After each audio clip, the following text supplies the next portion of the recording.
Hello friends, welcome to free study 26। तो friends, ये math के रिपीटेड क्वेश्चन की सीरीज है। इस सीरीज की क्लास डेली शाम के 6 बजे होती है और ये क्लास नंबर 15 है। जिन्होंने इस सीरीज़ की क्लास नहीं देखी है वो ज़रूर जाके देखें, जिसकी लिंक डिस्क्रिप्शन में है। तो चलिए आज का सेशन स्टार्ट करते हैं। तो फ्रेंड्स, आज का मेरा पहला क्वेश्चन है, यदि किसी वर्ग का क्षेत्रफल 1225 सेंटीमीटर स्क्वायर है तो उसका परिमाप ज्ञात कीजिए। तो देखिए, किसी वर्ग का क्षेत्रफल क्या होता है, ए स्क्वायर दे रखा है 1225। तो देखिए ए निकालेंगे तो स्क्वायर हटाएंगे तो ये इधर हो जाएगा रूट 1225 और रूट से बाहर निकलेगा 1225 तो ये आ जाएगा 35। तो ये हमारा a बराबर आ गया 35। हमसे पूछा है वर्ग का परिमाप क्या होएगा। तो वर्ग का परिमाप होता है 4a।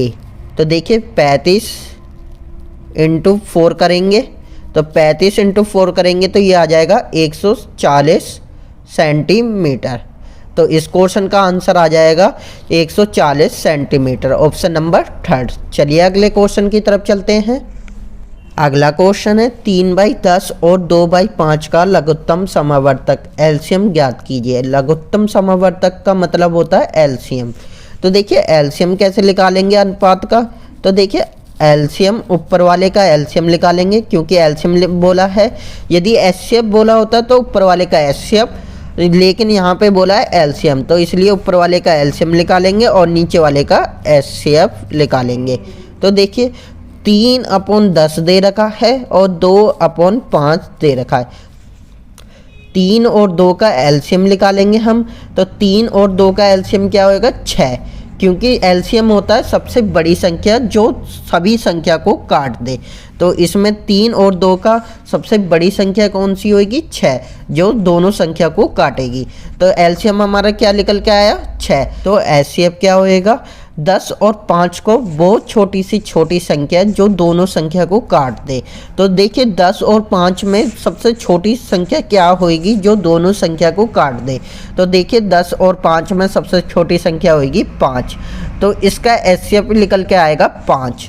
तो ये हो जाएगा 5। तो इसका एलसीएम क्या आया है हमारा, इस क्वेश्चन का आंसर एलसीएम निकल के आया है 6/5। तो ऑप्शन नंबर हो जाएगा फर्स्ट। चलिए अगले क्वेश्चन की तरफ चलते हैं। अगला क्वेश्चन है, इसका मान ज्ञात कीजिए। तो देखिए एक फॉर्मूला होता है sec square theta minus tan square theta बराबर 1, और एक और होता है cosec square theta minus cot square theta बराबर 1। तो देखिए ये दो फॉर्मूले होते, तो आपको क्या करना है, इसमें रखना है 1 की जगह। 1 की जगह हम क्या रखेंगे, sec square theta minus tan square theta और प्लस टेन स्क्वायर थीटा दिया है बटे 1 की जगह रखेंगे cosec square theta minus cot square theta और प्लस कोट स्क्वायर थीटा दिया है। तो देखिए minus tan square theta plus tan square theta ये आपस में कट जाएंगे और नीचे कोट स्क्वायर थीटा माइनस का और कोट स्क्वायर थीटा प्लस का, तो ये आपस में कट जाएंगे। बचेगा क्या, सेक स्क्वायर थीटा। हम सेक स्क्वायर थीटा को लिख सकते हैं 1/कोस स्क्वायर थीटा और कोसेक स्क्वायर थीटा को लिख सकते हैं 1/साइन स्क्वायर थीटा। तो देखिए इसकी इंटू इसमें होती है और इसकी इंटू इसमें होएगी। तो साइन स्क्वायर थीटा की 1 में इंटू करेंगे तो ये आएगा साइन स्क्वायर थीटा और 1 की इंटू कोस स्क्वायर थीटा में करेंगे तो अब बटे आ जाएगा कोस स्क्वायर थीटा। और आप सभी को एक फॉर्मूला पता होगा, साइन अपॉन कोस क्या होता है, टेन थीटा। तो स्क्वायर है तो यहाँ पे हो जाएगा टेन स्क्वायर थीटा। तो इस क्वेश्चन का आंसर आ जाएगा ten square theta, option number 3। चलिए अगले क्वेश्चन की तरफ चलते हैं। अगला क्वेश्चन है, ए अकेला किसी कार्य को 10 दिन में पूरा कर सकता है और बी अकेला उसी कार्य को 20 दिन में पूरा कर सकता है। ए और बी दोनों एक साथ मिलकर उसी कार्य को कितने दिन में पूरा कर सकते हैं? तो देखिए, ए है जो 10 दिन में काम को कर सकता है और बी है जो 20 दिन में काम को कर सकता है। हम दोनों का एलसीएम लेंगे तो 10 और 20 का एलसीएम आएगा 20। ये हमारा टोटल वर्क निकल के आता है। 20 को हम 10 से डिवाइड करेंगे तो ये जाएगा 2 बार, 20 को हम 20 से डिवाइड करेंगे तो ये जाएगा 1 बार। ये हमारी निकल के आती है क्षमता। तो फॉर्मूला होता है समय बराबर कार्य अपॉन क्षमता। तो हमें समय निकालना है, ए और प्लस बी का समय निकालना है कि दोनों मिलके कितने दिन में काम करेंगे। तो टोटल वर्क क्या था 20 और हमारा टोटल क्षमता क्या थी 2 और 1 3। 3 से डिवाइड करेंगे 20 को तो 3 छिंग 18, 6 बार पूरा पूरा जाएगा और 2 शेष बचेगा तो 2 ऊपर आ जाएगा और नीचे 3 लिख जाएगा। तो 6 सही 2/3 दिन में ये पूरा काम कर देंगे। तो इस क्वेश्चन का आंसर आ जाएगा ऑप्शन नंबर 4। चलिए अगले क्वेश्चन की तरफ चलते हैं। अगला क्वेश्चन है, एक पुस्तक 1000 रुपये में खरीदी गई और 1200 रुपये में बेच दी गई, इनमें से होने वाला प्रतिशत लाभ ज्ञात कीजिए। तो देखिए, एक पुस्तक है जो 1000 रुपये में खरीदी गई, तो ये क्या हो गया हमारा सीपी 1000 रुपये और कितने में बेची गई एसपी सेलिंग प्राइस 1200 रुपये। तो देखिए कितना अधिक है 1000 से, तो ये 200 अधिक है।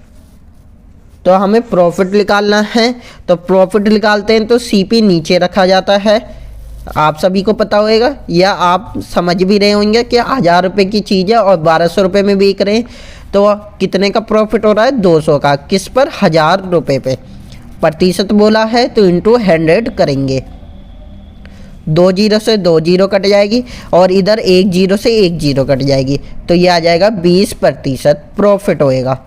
तो लाभ कितना मिला 20% का। इस क्वेश्चन का आंसर हो जाएगा ऑप्शन नंबर 4। चलिए अगले क्वेश्चन की तरफ चलते हैं। अगला क्वेश्चन है, यदि 20 सेंटीमीटर भुजा वाले एक घन को 4 सेंटीमीटर भुजा वाले छोटे घनों में विभाजित किया जाता है तो इस प्रकार निर्मित छोटे घनों की कुल संख्या ज्ञात कीजिए। तो देखिए, मैंने माना बड़े घनों का आयतन होएगा एक ही क्यों और छोटे घनों का आयतन होएगा एक ही क्यों। ये छोटा घन है इसलिए स्मॉल माना है, तो कितने छोटे घन होंगे तो इंटू n कर देते हैं हम, तो बराबर हो जाएगा ये दोनों। अब देखिए 20 सेमी भुजा वाले एक घन, तो ये बड़ा घन है तो a बराबर क्या है 20 सेमी, तो 20 का क्यों हो जाएगा बराबर 4 सेमी भुजा वाले छोटे घन, तो छोटे घन कितने 4 सेमी भुजा वाले, तो 4 का क्यों हो जाएगा इधर इंटू n। कितने घन होंगे ये हमें ज्ञात करना है। तो देखिए 20 की क्यों है तो 3 बार लिख लेंगे, 20 इंटू 20 इंटू 20 बराबर 4 की क्यों है तो 3 बार लिख लेंगे, तो 4 की क्यों है तो 3 बार लिख लेंगे, 4 इंटू 4 इंटू 4 इंटू n निकालना है हमें। तो 4 से काटेंगे तो 20 5 बार जाएगा, 4 से काटेंगे तो ये भी 5 बार जाएगा और 4 से काटेंगे तो ये भी 5 बार जाएगा। तो देखिए n बराबर क्या आ जाएगा हमारा, n बराबर आ जाएगा 5 इंटू 5 इंटू 5 बराबर n। तो देखिए 5 इंटू 5 करेंगे तो 25, 25 इंटू 5 करेंगे तो ये आ जाएगा n बराबर 125। तो इस क्वेश्चन का आंसर आएगा 125। तो ऑप्शन नंबर हो जाएगा 4th। चलिए अगले क्वेश्चन की तरफ चलते हैं। अगला क्वेश्चन है, तो देखिए इसका मान ज्ञात कीजिए। तो इसमें बोर्ड मास रूल लगाएंगे। तो बोर्ड मास रूल क्या होता है BODMAS, B से ब्रैकेट, O से ऑफ, D से डिवाइड, M से मल्टीप्लाई, A से ऐड और S से सब्ट्रैक्ट। तो पहले क्या आ रहा है B, तो B से ब्रैकेट सॉल्व करेंगे हम। तो देखिए सबसे छोटा ब्रैकेट ये वाला है तो इसे सॉल्व करेंगे तो 6 3 9, आगे क्या दे रखा है 8, ये भी माइनस, तो 8 में से -9 करेंगे तो देखिए ये वाला तो ब्रैकेट सोल्व होकर 9 आ गया, फिर ये वाला हम सोल्व करेंगे तो 8 में से -9 करेंगे तो ये आ जाएगा -1। तो ये भी सोल्व हो गया हमारा। ये सोल्व होने के बाद आ गया -1। आगे क्या है 4। तो देखिए माइनस और माइनस हो जाएगा ये प्लस, तो 4 + 1 करेंगे तो ये हो जाएगा 5। तो ये वाला भी ब्रैकेट सोल्व हो गया आपका। तो आगे क्या है 6 माइनस, तो ब्रैकेट सोल्व होने के बाद क्या आया था 5, तो 6 - 5 हो जाएगा। तो 6 - 5 करेंगे तो ये आ जाएगा हमारा 1। फिर देखिए 18, ये पूरा सोल्व हो गया हमारा, 1 आया है। फिर आगे है 18 माइनस, ये सोल्व होने के बाद क्या आया था 1, तो 18 - 1 होएगा तो ये आ जाएगा 17। तो इस क्वेश्चन का आंसर हो जाएगा ऑप्शन नंबर 3। चलिए अगले क्वेश्चन की तरफ चलते हैं। अगला क्वेश्चन है यदि 4/5 + -3/10 बराबर x + 1 सही 1/2 है तो x का मान ज्ञात कीजिए। तो देखिए 4/5 प्लस माइनस होता है -3/10 बराबर दे रखा है x। इसे सोल्व करेंगे तो 2 × 2 और ये ऊपर वाला जुड़ जाएगा, तो 2 × 2 और 1 3, 3/2। तो देखिए x एक तरफ कर लें और बिना x वाले एक तरफ कर लें, तो 4/5 -3/10, तो ये प्लस का है 3/2, तो इधर आएगा तो ये हो जाएगा माइनस का 3/2 बराबर हो जाएगा x। 5, 10 और 2 का एलसीएम लेंगे तो तीनों का एलसीएम क्या आएगा निकल के 10। तो 5 से 10 को डिवाइड करेंगे तो ये 2 बार जाएगा और 2 के इंटू ऊपर कर देंगे तो 2 चौक 8। 10 से 10 को डिवाइड करेंगे तो 1 बार जाएगा और 1 के इंटू ऊपर करेंगे तो 3 × 1 करेंगे तो ये आ जाएगा 3। तो देखिए 2 से डिवाइड करेंगे 10 को तो ये जाएगा 5 बार और 5 के इंटू 3 में करेंगे तो 5 × 3 = 15। तो x बराबर आएगा, अब देखिए 8 माइनस माइनस प्लस हो जाएगा लेकिन चिन्ह आएगा माइनस का, क्योंकि बड़ी संख्या के आगे क्या है माइनस। 15 और 3 18 हो जाएगा, अपॉन हो जाएगा 10 बराबर x। और 8 में से -18 करेंगे तो बड़ी संख्या के आगे क्या है चिन्ह माइनस, तो माइनस का क्या आएगा 8 - 18 10 अपॉन क्या होएगा 10 बराबर हो जाएगा x। तो 10 से 10 कट जाएगा एक बार में, तो x बराबर आ जाएगा -1। तो इस क्वेश्चन का आंसर हो जाएगा x बराबर -1, ऑप्शन नंबर 4। चलिए अगले क्वेश्चन की तरफ चलते हैं। अगला क्वेश्चन है यदि A का वेतन B के वेतन से 20% कम है तो B का वेतन A के वेतन से कितना प्रतिशत अधिक है।